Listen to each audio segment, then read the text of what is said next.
ఒక ఆడబిడ్డ వచ్చింది అనేటువంటి ఆ ప్రేమ ఆప్యాయతలు ఎట్లా రిసీవ్ చేసుకుంటున్నారు మిమ్మల్ని? నిజంగా చెప్పాలంటే ఆ పాదాభివందనం తెలియజేయాలి నేను ఎస్పెషల్లీ మా మహిళా సోదరిమణులకి. అంటే మార్పు కోరుకుంటున్నారు. ఎందుకని అలాంటి డెసిషన్ తీసుకున్నారు మీరు? ఇప్పుడున్న ఎమ్మెల్యే ఒక నియంతనే.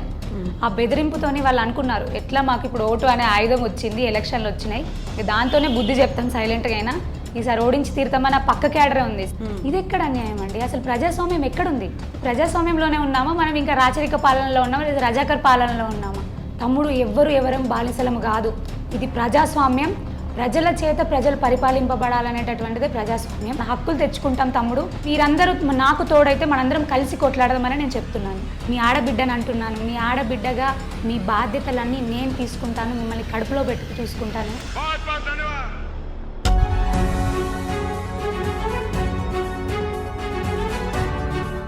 నమస్తే, నేను Kavitha. Welcome to I dream news. I dream team చేరుకుంది జగిత్యాలకి. జగిత్యాల ఒక ఇంట్రెస్టింగ్ సెగ్మెంట్. ఇది ఉమ్మడి కరీంనగర్ జిల్లాలోకి వచ్చినప్పటికీ కూడా నిజామాబాద్ పార్లమెంటు పరిధిలో ఉంటుంది. దీంతో పాటుగా ఇంకొక ఇంట్రెస్టింగ్ అంశం ఉంది. ఇక్కడ బరిలో దిగుతున్నటువంటి ప్రధాన పార్టీల అభ్యర్థుల్లో ఓల్డ్ వర్సెస్ యంగ్గా కనిపించబోతుంది. అలాగే పోటీ కూడా ఉంది. ప్రస్తుతం మనతో పాటుగా ఉన్నారు బీజేపీ అభ్యర్థి మాజీ చైర్పర్సన్ బోగా శ్రావణి గారు. శ్రావణి గారు నమస్కారం అండి. నమస్తే. So very first time contest చేస్తున్నారు ఒక ఎమ్మెల్యేగా. అందులో కూడా సీనియర్ మోస్ట్ క్యాండిడేట్ ఒకరు ఉన్నారు, సిట్టింగ్ ఎమ్మెల్యే ఉన్నారు. మీరు ఎట్లా అనిపిస్తుంది ఇక్కడ? చాలా అంటే నేనైతే నా వర్క్ని ఎంజాయ్ చేస్తున్నాను. ఫస్ట్ ఆఫ్ ఆల్ ఎందుకంటే వాళ్ళు ఈ స్టేజ్కి వచ్చారంటే ఒకప్పుడు వాళ్ళు కూడా యంగే కదా, యూతే కదా. మా జగిత్యాల్లో ఏంటంటే చాలా ఇంట్రెస్టింగ్గా ఉంటుంది ఎప్పుడు కూడా. 1983లో ఇప్పుడున్న సీనియర్ ఎవరైతే ఉన్నారో కాంగ్రెస్ నుంచి, వారు అప్పుడు మొదటిసారిగా వచ్చారు, వెరీ ఫస్ట్ టైం. ఇమీడియట్గా జనాలు యాక్సెప్ట్ చేశారు, వారికి పదవి ఇచ్చారు. 1993లో ఎల్ రమణ గారు, మీరు పేరు విని ఉంటారు, వారు కూడా అప్పుడే యంగ్ కొత్తగా వచ్చారు. వాళ్ళని ఇమీడియట్గా వారు కూడా జనాలు యాక్సెప్ట్ చేశారు. మా ప్రజలందరూ కూడా వారికి పదవి ఇచ్చారు. 2023లో ఇప్పుడు నేను వచ్చాను. డెఫినెట్గా ప్రజలందరూ కూడా ఆశీర్వదిస్తారని నమ్మకం ఉంది. సో 3 అనేది సెంటిమెంట్ కూడా ఉంటుంది మన వాళ్ళకి. అందులో ఒక ఆడబిడ్డ వచ్చింది అనేటువంటి ఆ ప్రేమ ఆప్యాయతలు ఎట్లా రిసీవ్ చేసుకుంటున్నారు మిమ్మల్ని? నిజంగా చెప్పాలంటే ఆ పాదాభివందనం తెలియజేయాలి నేను ఎస్పెషల్లీ మా మహిళా సోదరిమణులకి. ఎక్కడికి వెళ్ళినా, ఏ ఊరికి వెళ్ళినా కూడా హారతితో ఆడబిడ్డ ఇంటికి వస్తే ఎట్లుంటుందో, పుట్టింటికి వస్తే ఎట్లుంటుందో అట్లా గుమ్మం దగ్గర ఎదురు చూస్తూ తల్లులందరూ స్వాగతం పలుకుతారు. ఆడబిడ్డను లోపల తీసుకుపోతారు కదా, అట్లా మంగళహారతులు తీసుకొచ్చి బొట్టు కుంకుమాన్ని పెట్టి మరీ ఊర్లోకి తీసుకెళ్తా ఉన్నారు. బిడ్డ ఇట్లుంది నాన్న, పరిస్థితి ఇట్లుంది అని అన్నీ మంచి చక్కగా బిడ్డను కూర్చోబెట్టి అన్నీ వివరిస్తున్నారు. సో ఇప్పటిదాకా జగిత్యాలలో కాంగ్రెస్ వచ్చింది, టీడీపీ వచ్చింది, బీఆర్ఎస్ వచ్చింది, బీజేపీ ఎప్పుడూ రాలేదు. ఎట్లా రిసీవ్ చేసుకుంటున్నారు అసలు? ఆ సెంటిమెంట్ అనేది ఎట్లా కనిపిస్తుంది ఇక్కడ? ఎందుకంటే ఆ 3 ప్రభుత్వాలతోని, ఆ 3 వచ్చినా కూడా బేసిక్ గ్రౌండ్ రియాలిటీ ఏముందంటే ఎక్కడ వేసిన గొంగడ అక్కడే ఉన్న పరిస్థితి కనిపిస్తుంది. ఇటు అభివృద్ధి కానివ్వండి, సంక్షేమం కానివ్వండి, రెండూ కూడా అసలు ఏమీ కానరాని అభివృద్ధి. అందుకే ప్రజలు ఒక్కటే అనుకుంటున్నారు. ఢిల్లీలో బీజేపీ ప్రభుత్వం చూశారు, మోదీ గారి పాలన చూస్తున్నారు. అది ఇక్కడికి వస్తే మా బ్రతుకులు కూడా మారుతాయి, మా ఊరు కూడా మారుతుందనే ఒక గట్టి నమ్మకంతో ఉన్నారు వాళ్ళు. అంటే మార్పు కోరుకుంటున్నారు. మిమ్మల్ని ఇక్కడ మున్సిపల్ చైర్పర్సన్గా కూడా చూసిండ్రు. దెన్నో బోగా శ్రావణి ఎవరు, తను ఏం చేస్తుంది అనేది. సో దాన్ని రికలెక్ట్ చేసుకుంటున్నారా? ఎట్లా ఏం చెప్తున్నారు? అంటే యూజువల్గా ఇది డిస్ట్రిక్ట్ హెడ్ క్వార్టర్. నేను డిస్ట్రిక్ట్ హెడ్ క్వార్టర్ మున్సిపల్ చైర్మన్గా చేశాను. ఒకవేళ కొద్ది పబ్లిక్ చుట్టుపక్కల గ్రామాల నుంచి వస్తూ వెళ్తూ ఉంటారు. హాస్పిటల్ కానివ్వండి, బిజినెస్ కానివ్వండి, సమ్ ఎనీ ఇష్యూ వస్తూ వెళ్తూ ఉంటారు. కాబట్టి యూజువల్గా నన్ను చూశారు. ఎస్పెషల్లీ నేను వచ్చి రాగానే కరోనా పీరియడ్ స్టార్ట్ అయింది. అది పెద్ద భూకంపం లాగా, పెద్ద సునామీ, ఎవరు ఊహించండి. సో ఆ టైంలో కూడా నేను అందరికీ దగ్గర ఉండడం, అందరికీ హెల్ప్ చేయడం కానివ్వండి, హాస్పిటల్ ఇష్యూస్ కానివ్వండి దగ్గర ఉన్నాను. దాని తర్వాత ఫ్లడ్స్ వచ్చాయి, వరదలు వచ్చాయి, అది కూడా పెద్ద ఎత్తున వచ్చాయి 2 సార్లు.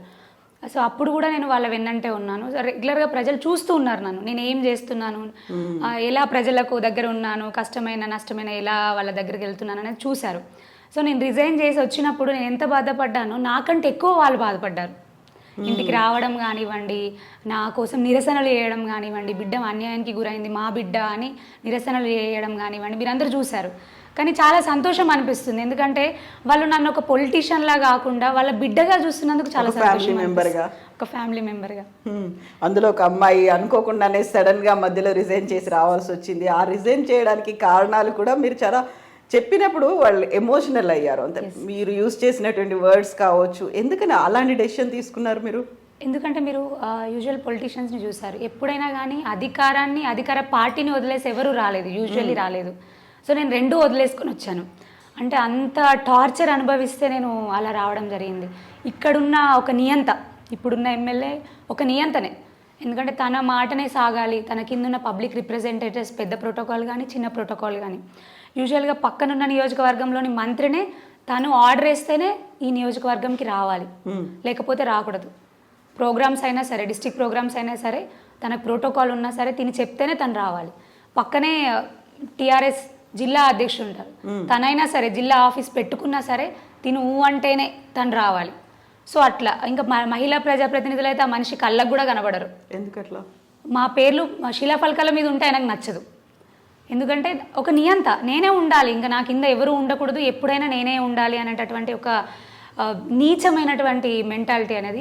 నేను ఒక్కదాన్ని కాదు, నాకంటే ముందు ఆయన క్రూరత్వాన్ని చాలామంది అనుభవించారు. అందులో మహిళలు ఉన్నారు, ప్రజాప్రతినిధులు, పురుషులు ఉన్నారు. నా తర్వాత కూడా ఇప్పటికీ చాలామంది అనుభవిస్తున్నారు. ఆ పక్కనున్న క్యాడర్కి కూడా ఆయన అంటే పడదు, కానీ ఆయన బెదిరింపు రాజకీయాలు ఎక్కువ చేస్తారు. ఆ బెదిరింపుతోని వాళ్ళు అనుకున్నారు, ఎట్లా మాకు ఇప్పుడు ఓటు అనే ఆయుధం వచ్చింది, ఎలక్షన్లు వచ్చినాయి, ఇక దాంతోనే బుద్ధి చెప్తాం సైలెంట్గా అయినా, ఈసారి ఓడించి తీరుతామని ఆ పక్క క్యాడరే ఉంది. ఫస్ట్ గ్రేడ్ క్యాడర్ కానివ్వండి, second grade, third grade cadre కూడా మంచిగా నిర్ణయించుకొని ఉన్నారు, ఎందుకంటే అంత అనుభవిస్తున్నారు కాబట్టి. నన్ను ఏమన్నారంటే, నువ్వు కేవలం ఉత్సవ విగ్రహంలా ఉండు, నేను చెప్పిందే చెయ్యు, నేను ఎక్కడ సంతకం పెట్టమంటే అక్కడ సంతకం పెట్టు. నా వల్ల కాదన్నాను నేను, ఎందుకంటే అధికారం ఉంది, ప్రజల కోసం వాడాలి దాన్ని. ఒక ఆయన కోసం ఉత్సవ విగ్రహంలా ఉండమంటే నేను ఎందుకు ఉంటాను? ఆయన ఏమన్నారంటే, నీకు పిల్లలు ఉన్నారు, ఫ్యామిలీ ఉంది, జాగ్రత్త, చంపేస్తానని బెదిరించాడు. అంటే నువ్వు అధికారం కోసం ఇంత దిగజారిపోతావా, సరే నీ చైర్మన్షిప్ నువ్వు తీసుకో అని రిజైన్ చేశాను. మీ అధికార పార్టీ కూడా నాకు వద్దు అని రిజైన్ చేసి వచ్చేసి. సో ఇప్పుడు ఆ ఇష్యూస్ని అన్నింటినీ రికలెక్ట్ చేసుకుంటున్నారు, ఎందుకంటే మీరు చైర్పర్సన్గా రిజైన్ చేసి బయటికి వచ్చినప్పటికీ కూడా హీ స్టిల్ దేర్, ఒక ఎమ్మెల్యే ఇప్పుడు సిట్టింగ్ అభ్యర్థి, ఆ తర్వాత కంటిన్యూ అవుతుంది, మా ప్రభుత్వమే ఉంది అని చెప్తున్నప్పుడు. ఎస్, ఎందుకంటే నేను ఇప్పుడు ఒక ఊరికి వెళ్తున్నాను, ఆ ఊరికి వెళ్ళేటప్పుడు ఆబ్వియస్లీ నేను అక్కడ ప్రజలందరికీ వాట్ ఈజ్ వాట్ అని చెప్పాల్సిన బాధ్యత నా మీద ఉంటుంది. అసలు ఏం జరుగుతుంది, కేంద్ర ప్రభుత్వం నుంచి పెద్ద ఎత్తున నిధులు వస్తున్నాయి. నిన్న ఒక ఊరికి వెళ్ళాను, నరసింహపల్లి అని, బీర్పూర్ మండలంలో. ఈ ఇయర్లోనే 1 crore వచ్చింది ఆ ఊరికి. వాళ్ళు చెప్తే నోరెళ్ళ పెడుతున్నారు, 1 కోటి వచ్చిందా మా ఊరికి బడ్జెట్, మరి ఏది ఏడపోయింది, ఎక్కడ పోయింది అని వాళ్ళు అడుగుతున్నారు. నేను ప్రతి ఊరికి వెళ్ళినా ఒకటే చేస్తున్నాను, కంప్లీట్గా వాళ్ళకి ఎన్ని నిధులు వచ్చాయి, దేనికి దాన్ని కేటాయించారని వాళ్ళకి చెప్తున్నాను. చెప్పాల్సిన బాధ్యత మన మీద ఉంటుంది. కానీ ఇక్కడ ఏం జరుగుతుంది, అధికారాన్ని వాడుకొని వచ్చిన నిధులన్నీ అధికారంలో ఉన్న నాయకులు పందికొక్కుల్లా తినేస్తున్నారు. సో అంత ఘోరమైన పరిస్థితి ఉంది. ఆబ్వియస్లీ నేను ఇవన్నీ చెప్పాల్సిన బాధ్యత నా మీద ఉంటుంది. సో నేను చెప్తున్నానని చెప్పి నేను ఏ ఊరికి వెళ్ళే ముందే ఇక్కడున్న ఈ బీఆర్ఎస్ నాయకుడు ఎవరైతే ఉన్నారో, బీఆర్ఎస్ నాయకులు కానివ్వండి, కాంగ్రెస్ నాయకులు కానివ్వండి, భయపడి బెదిరించడం, నాతో పాటు అక్కడ ఉండేటటువంటి నాయకుల్ని బెదిరించడం, యూత్ పిల్లల్ని బెదిరించడం, మహిళల్ని కూడా వదిలిపెట్టట్లేదండి. మేడం నిజంగా మీరు చెప్తే నమ్ముతారో నమ్మరో కానీ మహిళల్ని కూడా బెదిరిస్తున్నారు. మీ భర్త ఉంది, నీ కుటుంబం ఉంది, నువ్వు ఆమె ఎంబడి ఎందుకు తిరుగుతున్నావు, ఆమె వస్తే నువ్వు ఎందుకు పోతున్నావు, కనీసం నేను వస్తే ప్రచారం నన్ను చూడడానికి కూడా వారు రావద్దంట. అంటే నేను చెప్పే నిజాలు ఎక్కడ వాళ్ళందరికీ తెలుస్తాయో, వాళ్ళందరూ ఎక్కడ ఈ 2 నాయకుల్ని తిడతారో అని, అంటే అంత భయం వాళ్ళకి. నిన్న కూడా ఒక ఊరు వెళ్ళాను, రేకులపల్లి అనే ఊరు. అక్కడ అందరూ కలిసి వచ్చి మాకు బీజేపీ ప్రభుత్వం అయితే మాకు బాగుంటుందని మొత్తం అందరూ వచ్చి బీజేపీలో జాయిన్ అయ్యారు. కాంగ్రెస్ నుంచి, బీఆర్ఎస్ నుంచి జాయిన్ అవుతే అక్కడున్న ఈయన సామాజిక వర్గానికి చెందిన ఒక అతనే, ఒకటే కుటుంబం ఉంటుంది ఊర్లో, ఫోన్ చేసి బెదిరిస్తున్నాడంట. ఏం రా నీకు ఎక్కువ అవుతుంది, ఆమె వస్తే ఆమెతో ఉంటావా, ఆమెతో పోతావా అని మహిళల్ని కూడా బెదిరిస్తున్నాడంట. ఆమెను చూడ్డానికి కూడా మీరు పోవద్దు అని. ఇది ఎక్కడ అన్యాయం అండి? అసలు ప్రజాస్వామ్యం ఎక్కడుంది? ప్రజాస్వామ్యంలోనే ఉన్నామా మనం, ఇంకా రాచరిక పాలనలో ఉన్నామా, లేదా రజాకర్ పాలనలో ఉన్నామా? నేను ఏ ఊరికి వెళ్ళినా ఇదే. ఎందుకు ఇంత బెదిరింపు రాజకీయాలు? నిన్న నీ మీద కేసు పెట్టిస్తామని యువకుల్ని బెదిరిస్తున్నారంట సంగంపల్లిలో. అది ఏంది, ఇది ఏం రాజకీయం ఇది? నేను ప్రతి ఒక్కటి కూడా చూసుకుంటూ వస్తున్నాను. ఇంకా వీళ్ళ బెదిరింపు రాజకీయాలు చెల్లవు. వాళ్ళ వాళ్ళ పిల్లలు ఒక్కటే అడుగుతున్నారు మేడం నన్ను, మా నాన్న వాళ్ళ కింద బానిసత్వం చేశాడు, మా తాత బానిసత్వం చేశాడు, ఇంకా మేము కూడా బానిసలాగా ఉండమంటున్నారు అక్క, మేము ఎలా ఉంటాము అని అడుగుతున్నారు వాళ్ళు. తమ్ముడు, ఎవరం బానిసలం కాదు, ఇది ప్రజాస్వామ్యం, ప్రజల చేత ప్రజలు పరిపాలింపబడాలనేటటువంటిదే ప్రజాస్వామ్యం. డెఫినెట్గా అది మనం తెచ్చుకుందాం, మన హక్కులు తెచ్చుకుంటాం తమ్ముడు. వాళ్ళందరూ మీరందరూ నాకు తోడైతే మనందరం కలిసి కొట్లాడదామని నేను చెప్తున్నాను. సో ఇప్పటిదాకా మీరు ఎక్స్పీరియన్స్ చేసింది ఒక ఆధిపత్య ధోరణి ఉంది, అణచివేత అనేది కనిపిస్తుంది, ఇప్పటికి కూడా బానిసలుగా ట్రీట్ చేసే తత్వం ఉంది అని అనుకున్నప్పుడు మీరు చెప్తున్నారు, వాళ్ళు ఎలా రిసీవ్ చేసుకుంటున్నారు, వాళ్ళ దగ్గర నుంచి వచ్చే రియాక్షన్ ఏంటి అసలు? నేను నిజంగా ఇవన్నీ నేను చెప్పాను కదా మేడం, పేపర్ తీసుకుని వెళ్ళి లెక్కలన్నీ చెప్తున్నానని. వాళ్ళు ఒక్కొక్కరికి విపరీతమైన ఆవేశం వస్తుంది. అయ్యో ఇవి మాకేం తెలియదు అక్క, మీరు చెప్పి వచ్చి చెప్తున్నారు, అసలు అన్నీ వాళ్ళు ఏం చెప్తున్నారంటే అన్నీ మేమే ఇస్తామే. కేసీఆర్ ఉన్నాడు ఏమంటున్నాడు, అన్నీ నేనే చేస్తున్నాను. ఇక్కడ ఎమ్మెల్సీ అయినా, ఇక్కడ ఎమ్మెల్యే ఉన్నాడు బీఆర్ఎస్ పార్టీ నుంచి, కాంగ్రెస్ పార్టీ నుంచి పట్టభద్రుల ఎమ్మెల్సీ ఉన్నారు. వాళ్ళు ఏం చెప్పుకుంటున్నారు, అక్కడి నుంచి వచ్చిన ఫండ్ కేంద్రం నుంచి వస్తుంది. ఇప్పుడు నేను ఒక మున్సిపల్ చైర్మన్గా చేశాను, మున్సిపాలిటీస్కి వచ్చిన 70% పైగా ఫండ్ కేంద్ర ప్రభుత్వం నుంచి వచ్చేది. గ్రామ పంచాయతీలో 90%ది కేంద్రం నుంచి వచ్చేది. ఉపాధి హామీ పనులు, రేషన్ బియ్యం, ఇవన్నీ కూడా వాళ్ళు ఏం చెప్తున్నారంట గ్రౌండ్ లెవెల్లో అంటే, వాళ్ళ నాయకులు ఉన్నారు సర్పంచులు, ఎంపీటీసీలు, వాళ్ళందరూ వాళ్ళేగా గెలిచిన వాళ్ళు, మేమే తెస్తున్నాం, మానిదిలే అంటున్నారు. వీళ్ళకి తెలియట్లేదు గ్రౌండ్లో ఎన్ని నిధులు వస్తున్నాయో కూడా తెలియట్లేదు. గ్రామ పంచాయతీ తీర్మానం ఉంటుంది, మరి అవన్నీ అందరికీ తెలియజెప్పాలి గ్రామంలో పెద్ద మనుషులు, వాళ్ళకి ఏమీ చెప్పట్లేదు. గ్రామ పంచాయతీ తీర్మానం అంటే ఒక్క పెద్ద చేతిలోనే ఉంటుంది, అది కూడా ఎమ్మెల్యే చేతిలోనే నడుస్తుంది. మా జగిత్యాల్లో అయితే ప్రస్తుతానికి చిన్న గ్రామమైనా పెద్ద గ్రామమైనా ఓన్లీ ఎమ్మెల్యే చెప్తేనే తీర్మానం ఇమీడియట్గా వెళ్ళిపోతుంది. ఆ ప్రజలకు, ఆ గ్రామంలో పెద్ద మనుషులకు కూడా తెలియదు వాళ్ళకి ఎంత ఫండ్, తాగునీటికి ఎంత పెడుతున్నారు, డ్రైనేజీలకు ఎంత పెడుతున్నారు, లైట్లకి ఎంత పెడుతున్నారు, బ్లీచింగ్ పౌడర్లకి ఎంత పెడుతున్నారు, ఏది తెలియదు. నేను చెప్పేసరికి అవునా ఇంత అన్యాయం జరుగుతుందా, మేము ఇన్ని సంవత్సరాల నుంచి ఇంత మోసపోతున్నామా, సరే ఇప్పటికైనా మేల్కోవాలి. ఇంకా ఎక్స్పెషల్లీ ఏంటి మేడం అంటే ఉద్యోగాలదైతే నిజంగా మా అక్కలైతే బీఆర్ఎస్ కాంగ్రెస్ పోతే చీపురు చాట్లు పట్టుకొని కొట్టేలాగున్నారు ఒక్కొక్క ఊరిలో. అంత ఆవేశం వస్తుంది వాళ్ళకు, పిల్లలు చదువుకొని అన్యాయం అయిపోతున్నారు ఉద్యోగాలు లేక అని. డెఫినెట్గా వాళ్ళలో అయితే అవేర్నెస్ అయితే వచ్చింది, వాళ్ళు ఫుల్ ఆవేశంతో ఉన్నారు. మాకు నవంబర్ 30 ఖచ్చితంగా ఎప్పుడెప్పుడు వస్తుందా అని ఎదురు చూస్తున్నారు. ఖచ్చితంగా ఈ ఇద్దరు నాయకులకు బుద్ధి చెప్తామన్నట్టే చూస్తున్నారు. ఇప్పుడు ఎన్నికలు ఒక పీక్ స్టేజ్లో క్యాంపెయినింగ్ ఇవన్నీ జరుగుతుంది, రన్నింగ్ షార్ట్ ఆఫ్ టైం, అంటే ఒక డెడ్ లైన్ అనేది కూడా వచ్చింది. కాబట్టి మీరు క్యాంపెయినింగ్కి వెళ్ళినప్పుడు ఇద్దరు పెద్ద సీనియర్లు, ఒక ఎక్స్పీరియన్స్డ్ పర్సన్, ఒక సిట్టింగ్ ఎమ్మెల్యే ఎమ్మెల్సీతో పాటుగా అరే ఒక అమ్మాయి క్యాంపెయినింగ్ చేస్తుంది, ఏం చెప్తుందో చూద్దాము అనేది ఒకటి ఉంటుంది, వాళ్ళ క్యూరియస్ అనేది ఉంటుంది. మీకున్నటువంటి పాస్ట్ ఎక్స్పీరియన్స్ అవన్నీ కౌంట్ చేసుకుంటుంటారు, చూస్తుంటారు. బట్ మీరు వాళ్ళని కన్విన్స్ చేయాలి, ఎందుకు బోగా శ్రవణ్కి ఓటు వేయాలి అంటే ఏం చెప్తున్నారు వాళ్ళకి? నేను ఫస్ట్ ఆఫ్ ఆల్ వెళ్ళగానే ఒకటే చెప్తున్నా, అమ్మ మీరు నన్ను అందరూ రిసీవ్ చేసుకున్నారు కదా బిడ్డలాగా, మరి నన్ను బిడ్డ అని అనుకుంటున్నారు మీరంతా నా పుట్టిల్లు, నా కుటుంబం, మిమ్మల్ని కడుపులో పెట్టుకు చూసుకోవాల్సిన బాధ్యత నాకుంది. అదేవిధంగా నా కుటుంబానికి ఎలా అన్యాయం జరుగుతుంది, నా కుటుంబం కష్టపడి సంపాదించిన ప్రతి రూపాయి ఎక్కడికి వెళ్తుంది, ఎవరి ఇళ్లలోకి పోతుంది, ఎవరి జేబులోకి పోతుంది అనేది ఖచ్చితంగా లెక్కలతో సహా అప్పచెప్పొస్తున్నా.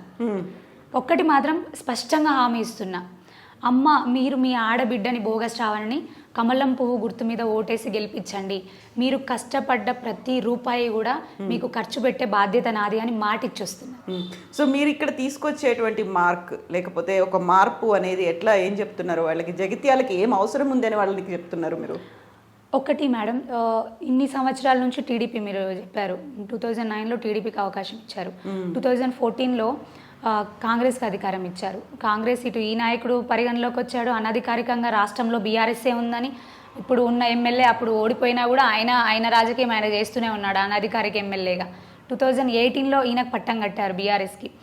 ఎంత చేసినా కూడా గ్రౌండ్ లెవెల్లో పట్టించుకున్నది లేదు. బీడీ కార్మికులు ఎక్కువగా ఉంటారు మేడం ఇక్కడ, మా మహిళా సోదరిమణులు. సో వాళ్ళకి చాలా మట్టుకి 2014 పిఎఫ్ కట్ ఆఫ్ డేట్ అని పెట్టారు. అంతకు ముందున్న పెన్షన్లు లేవు, తర్వాత అయినా కొత్త పెన్షన్లు రాని పరిస్థితి. సో వాళ్ళ కోసం ఒక హాస్పిటల్ స్పెషాలిటీ ఫెసిలిటీ కూడా లేని పరిస్థితి. రైతులు ఎక్కువగా ఉంటారు, అగ్రికల్చర్ డిస్ట్రిక్ట్ అంటారు జగిత్యాల డిస్ట్రిక్ట్ని. సో రైతులు ఎక్కువగా ఉన్న రైతు బంధు 10,000 ఇస్తున్నామని చెప్తున్నారు తప్ప కట్టింగ్ల పేరు ఒక్కొక్కటి చూస్తే ఒక బస్తాకి 8 కేజీలు 10 కేజీల వరకు కూడా కట్టింగ్ అవుతుంది. అంటే ఒక చేత్తో 10,000 ఇచ్చి ఇంకో చేత్తో 20,000 తీసుకుంటున్నారు. సో ఇంత అన్యాయాలు అక్రమాలు జరిగినా కూడా మేము ఏంటది తెలంగాణ బంగారు తెలంగాణ అయింది, వడ్ల కుప్పలు వరి కుప్పలు కుప్పలు కుప్పలు కనబడుతున్నాయని చెప్తున్నారు. కానీ ఆ కుప్పలు కుప్పలు ధనరాశులు రైతుల ఇళ్లలో కనిపిస్తలేవు డబ్బుల రూపంలో. ఆ డబ్బుల రూపంలోకి ఈ పెద్దల జేబుల్లోకో ఆ రైస్ మిల్లర్ల దోపిడీకో గురవుతున్నాయి తప్ప కట్టింగ్లు మరి ఎందుకు పట్టించుకోవట్లేదు? ఇక్కడ మన జగిత్యాల నియోజకవర్గంలో బీఆర్ఎస్ పార్టీ నుంచి ఎమ్మెల్యే ఉన్నాడు, ఎమ్మెల్సీ ఉన్నాడు, ఆయన కూడా సభలో మాట్లాడే వ్యక్తే కదా, ఆయనకు పదవి ఉంది కదా, అయినా మాట్లాడట్లేదు, అరికట్టట్లేదు. రైస్ మిల్లర్ల అక్రమాలు అన్యాయాలు అయితే అసలు హద్దులు మీరిపోయాయి. ఒక్కొక్కరు కన్నీరు పెడతా ఉన్నారు, అయినా పట్టించుకోని పరిస్థితి. డెఫినెట్గా బీజేపీ ప్రభుత్వం వస్తే, ఇప్పుడు నేను మాట ఇస్తున్నాను బీజేపీ పార్టీ అభ్యర్థిగా, మోదీ గారి సైనికురాల్లాగా, బీజేపీ ప్రభుత్వం వస్తే కేజీ తరుగు లేకుండా తప్పతాలు లేకుండా ఉన్నది ఉన్నట్టుగా ధాన్యం కొంటాం. ఒకటి, జగిత్యాల మ్యాంగో మార్కెట్ అంటే ఏషియాలోనే బిగ్గెస్ట్ మ్యాంగో మార్కెట్, మీరు యూజువల్గా విని ఉంటారు. సో అంత మార్కెట్ ఉన్నా ఇక్కడున్న లోకల్ నాయకులు ఏం చెప్తా ఉన్నారంటే మార్కెట్ యాడ్ని అభివృద్ధి చేశాము 1 కోటి 2 కోట్లు పెట్టి అని చెప్పుకుంటున్నారు. పెద్ద నాయకులు ఎవరు వచ్చినా డంబాచారంగా దాన్ని ఒక్కదాన్ని పోయి చూపిస్తున్నారు. కానీ ఇటు సైడ్ గ్రౌండ్ రియాలిటీ ఏంటంటే మామిడికి ధర లేక పాపం వాళ్ళు పండించలేక పెద్ద పెద్ద వృక్షాలను నరికేసుకునే పరిస్థితి. అంటే కళ్ళల్లోంచి రక్తాలు కారుతున్న పిల్లల్లా పెంచుకుంటారు చెట్లని, నరికేసుకున్న పరిస్థితి ఎందుకు వచ్చింది మేడం అంటే, నేను పోయినసారి చూశాను సీజన్లో, ఆ ట్రాన్స్పోర్టేషన్ కూడా గిట్టుబాటు ధర లేక, ట్రాన్స్పోర్టేషన్ అక్కడ నుంచి మార్కెట్ యార్డ్కి తీసుకెళ్తే ఆ ట్రాన్స్పోర్టేషన్ కూడా వేస్ట్ అయిపోతుంది, మాకు ఎక్కువ డబ్బులు మేమే చేతికి పెట్టాల్సి వస్తుంది అని చెప్పేసి కింద రాలి పడి ఉన్న కాయలను అట్లే వదిలేశారు. అంటే దళారులకే ఆ వ్యవస్థ ఉపయోగపడుతుంది. అసలు మ్యాంగో దళారులే లబ్ధి పొందుతున్నారు తప్ప ఇక్కడ రైతులు కాదు, మ్యాంగో రైతులు కాదు. దాన్ని కరెక్ట్గా యూజ్ చేయాలంటే ఒక ఫుడ్ ప్రాసెసింగ్ యూనిట్ తెచ్చినట్టయితే ఆమ్చూర్ పౌడర్ కానివ్వండి, జెల్లీస్ కానివ్వండి, కూల్ డ్రింక్స్ యూనిట్స్ కానివ్వండి తెస్తే ఇటు రైతులకు లాభం జరుగుతుంది, అంటే పెద్ద మొత్తంలో పంటను పెంచొచ్చు. ప్లస్ ఇటు సైడ్ ఏంటంటే మహిళలు గల్ఫ్ సోదరులు ఎక్కువగా ఉంటారు జగిత్యాల్లో, సో వాళ్ళకి కూడా యూజ్ అవుతుంది.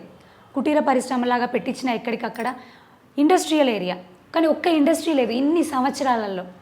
సో ఇండస్ట్రీ కూడా పెడితే ఏంటంటే గల్ఫ్ సోదరులు ఎక్కువగా ఉంటారు జగిత్యాల నియోజకవర్గంలో, వాళ్ళు పొట్ట చేత పట్టుకుని అక్కడికి పోయే బదులు ఇక్కడే వాళ్ళకి ఏదైనా జరిగితే, ఒక ఆర్థిక స్వావలంబన కోసం ఏదైనా సోర్స్ ఉంటే వాళ్ళు పోవాల్సిన అవసరం ఉండదు. సో ఫుడ్ ప్రాసెసింగ్ యూనిట్స్ తేవచ్చు, ఇండస్ట్రియల్ యూనిట్స్ తేవచ్చు, కుటీర పరిశ్రమలు పెద్ద ఎత్తున పెట్టవచ్చు. ఇవన్నీ ఎందుకు ఆలోచించట్లేదు? కానీ డెఫినెట్గా నేను బీజేపీ అభ్యర్థిగా మాట ఇస్తున్నా, నేను వస్తే గనక తప్పకుండా ఇవన్నీ చేస్తాను అని.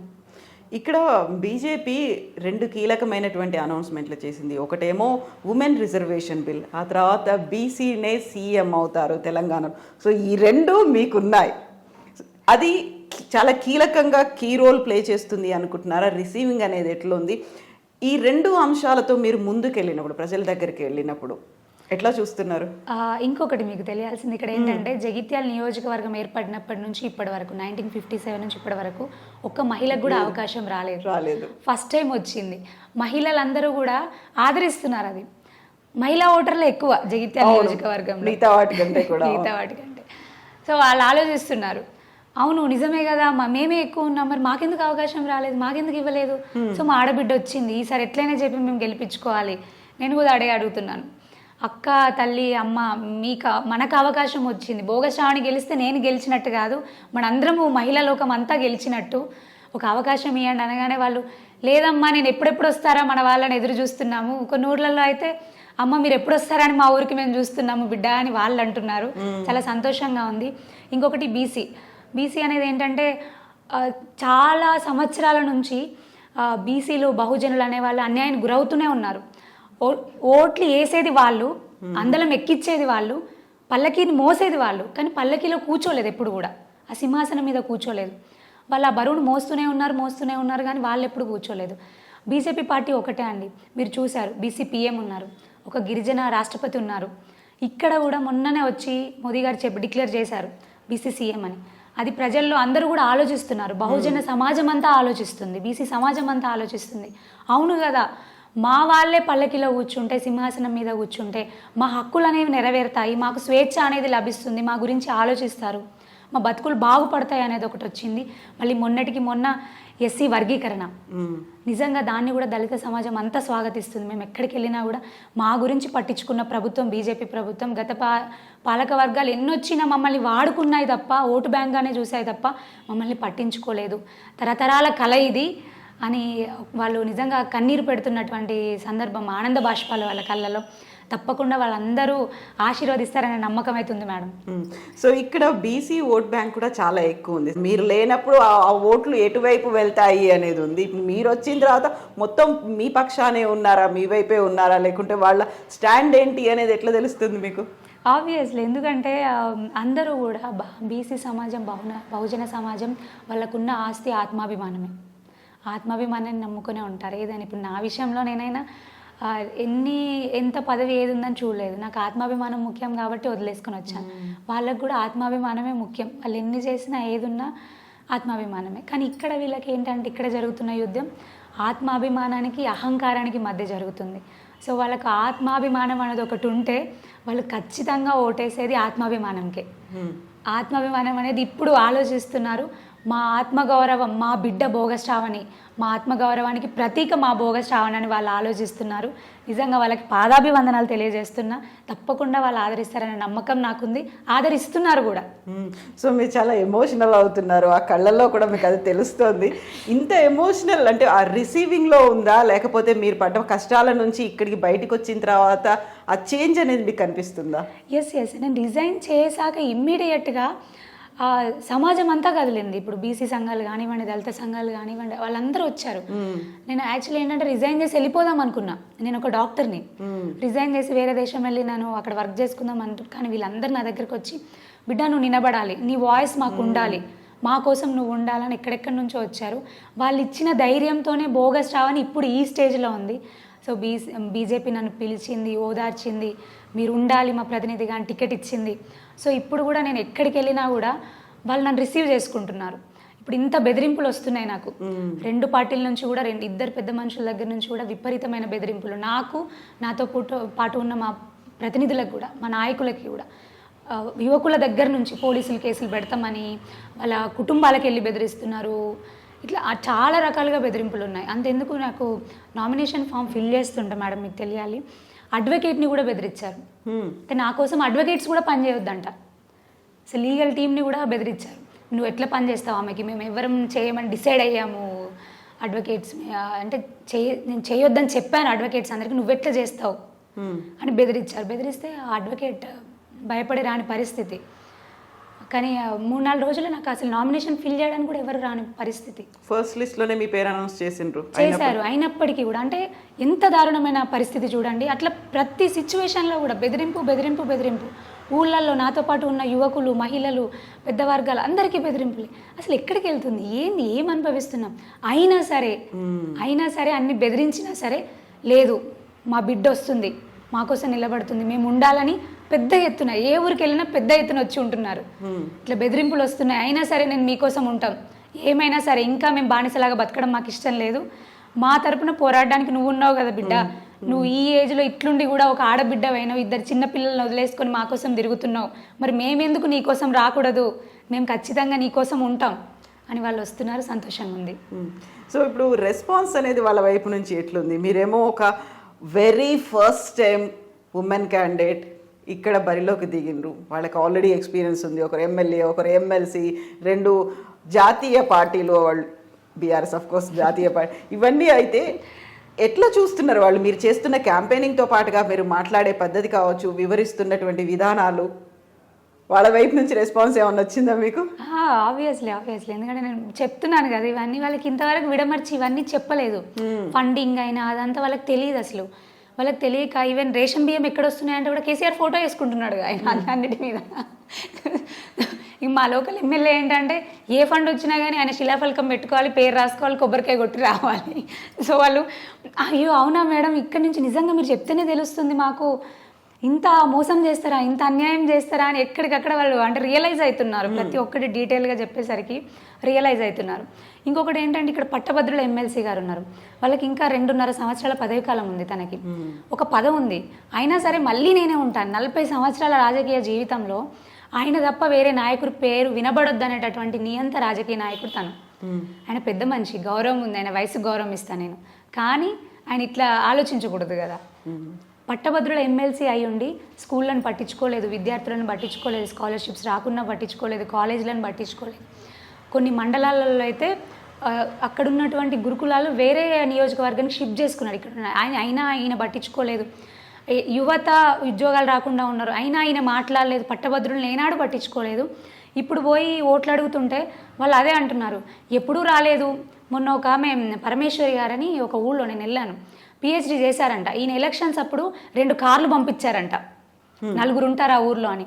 అక్క 2 కార్లు పంపించారు, నేను పిహెచ్డి చేశాను, అక్కడ ఉంది ఒక చెల్లి, తను పీజీ చేసింది, 2 కార్లు పంపించారు, తీసుకొని వెళ్ళి ఓట్లు వేయించుకున్నారు. తర్వాత ఇప్పుడు నేను రోడ్డు మీద కంకులు అమ్ముకుంటున్నాను ప్రస్తుతం, మరి పట్టభద్రుల ఎమ్మెల్సీ ఏడి అని అడిగింది నన్ను. ఆ వీడియో కూడా బాగా వైరల్ అయింది. నేను మైక్ పట్టుకొని మాట్లాడుతుంది, తను నన్ను అడిగింది. అంటే అట్లుంది పరిస్థితి, పట్టభద్రుల ఎమ్మెల్సీ పట్టించుకోని పరిస్థితి, పట్టభద్రుల్ని యువకులని అందరినీ. సో వాళ్ళు క్వశ్చన్ చేస్తున్నారు, ఆలోచిస్తున్నారు అందరూ కూడా, మా కోసం అక్క వచ్చింది, మా కోసం మా బిడ్డ శ్రావణి వచ్చింది, మాకు హోప్ ఇస్తుంది, నిజాలు ఏంటని చెప్తుంది. అవును కదా, మేము ఇంత అన్యాయానికి గురవుతున్నాం, ఇంత అక్రమం జరుగుతుంది, ఇంకా ఇవి వద్దు, కంపల్సరీ ఓటు వేయాలి, కమలం పువ్వు గుర్తుకు ఓటు వేయాలి, మా బిడ్డను గెలిపించుకుంటే మేము గెలిచినట్టే. ఎందుకంటే నియంత్రణం కాదు, వాళ్ళలాగా మేమే ఉండాలి 40 సంవత్సరాలలాగా అని ఈయనలాగా కాదు, రజాకర్ లాగా నా పేరే వినిపించాలని ఈయనలాగా కాదు.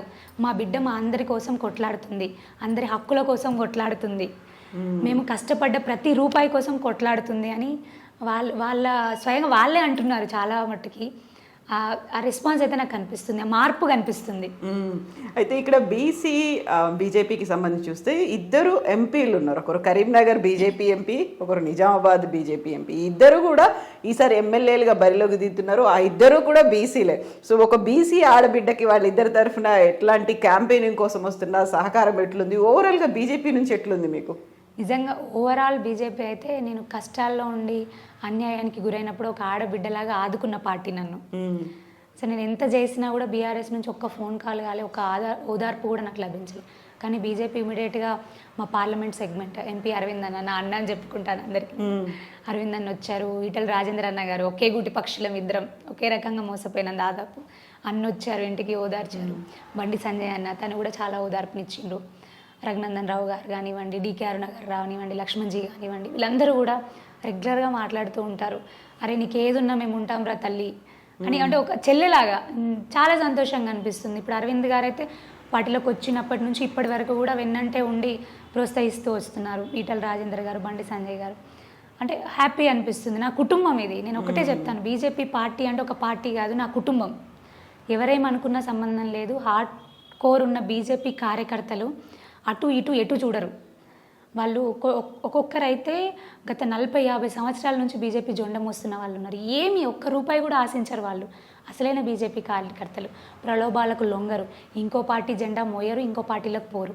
సో అట్లాంటి వసుదైక కుటుంబం బీజేపీ పార్టీ అంటే. ఆ కుటుంబంలోకి నేను వచ్చిన, ఆ కుటుంబంలోని ఆడబిడ్డలాగానే నన్ను చూసుకుంటున్నారు. సో ఇప్పుడు ఫైనల్గా జగిత్యాల నియోజకవర్గ ప్రజలకు ఎందుకు శ్రావణికి ఓటు వేయాలి అంటే ఏం చెప్తారు? ఒకటి, మనం ఇంత కష్టం చేస్తున్నాం, ఇన్ని చేసినా కూడా రెగ్యులర్గా ఇంటి బిల్లు కడుతున్నాం, ప్రతి నెల కడుతున్నాం, రెగ్యులర్గా వాటర్ నల్ల బిల్లు కడుతున్నాం, రెగ్యులర్గా కరెంటు ఛార్జీలు. ఇంతకుముందు అయితే 500 వస్తుండే 2 నెలలకి, ఇప్పుడైతే 2 నెలలకు కాదు, నెలకే 1000 పైన బిల్లులు కడుతున్నాం. అంటే ఇవన్నీ ఏంటి? మనం కష్టపడిన సొమ్ము, మన పిల్లల్ని అందరినీ కూడా చదివించుకోవడానికి, వాళ్ళ భవిష్యత్తు కోసం, మన బాగు కోసం, మన ఊరు మంచి కోసం మనం కష్టపడుతున్నటువంటి సొమ్ము. కానీ ఈ సొమ్ము అంతా పందికొక్కుల్లాగా ఎక్కడ పడితే అక్కడ పెద్ద నాయకులు అని చెప్పుకొని దోచుకుంటున్నారు, మన దాకా రానివ్వట్లేదు.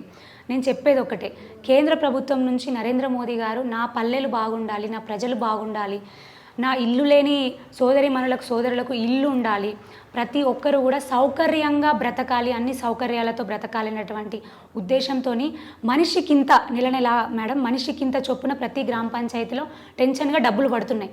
కానీ ఆ డబ్బులు కింది వరకు చేరట్లేదు. అవన్నీ చేర్చే బాధ్యత నేను తీసుకుంటాను. ఇటు రైతన్నల కోసం వడ్ల కటింగ్, కేజీ కటింగ్ లేకుండా వడ్లు కొనే బాధ్యత బీజేపీ తీసుకుంటుంది. బీడీ కార్మికుల తరపున కొత్త పెన్షన్లు పెట్టించడం, అదేవిధంగా మా సోదరీమణులకు శ్వాస సంబంధించినటువంటి వ్యాధులు అవి ఎక్కువ వస్తుంటాయి, వాళ్ళ కోసం సపరేట్గా ఒక దవాఖాన తెచ్చి ఇవ్వడం. అదేవిధంగా జగిత్యాల నియోజకవర్గంలో రోళ్లవాగు ప్రాజెక్ట్ అనేది చాలా పెద్ద ఇష్యూ, దాన్ని పూర్తి చేయాల్సిన అవసరం ఉంది. 2 నాయకులు పూర్తి చేయలేకపోయారు, అది డెఫినెట్గా పూర్తి చేస్తాను. జగిత్యాల టౌన్లో యావర్ రోడ్ ఇష్యూ ఉంటుంది, తప్పకుండా యావర్ రోడ్ ఎక్స్టెన్షన్ చేసి నేను మీ దగ్గరికి తీసుకొని వస్తాను తప్పకుండా. ఎందుకంటే దాన్ని ఎక్స్టెన్షన్ చేసింది, గెజిట్ సైన్ చేసింది నేనే.